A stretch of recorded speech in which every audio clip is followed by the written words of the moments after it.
Mga residente sang barangay Banago doble halong matapos may isa ka nagpositibo sa ilang lugar. Mga nagnegatibo naman sa repeat test sa Bacolod City, ginabi-abi sang ila sini mga kabaranggayan. Ining balita ng atong gitutuka.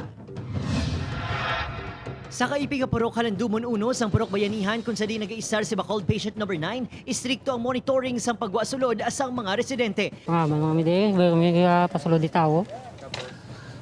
Nga iban pa ngayon, may pasulod di. Si Marilu, nagadali bakal sa Solodano na gun makabalik na yun sa Ilabalay. Isa ini sa nakakilala sa pasyente kag sang iya manghimata nga sa nagligad lang, nagalibot pa sa barangay. Paano kagapangaman sa sitwasyon dito dinay?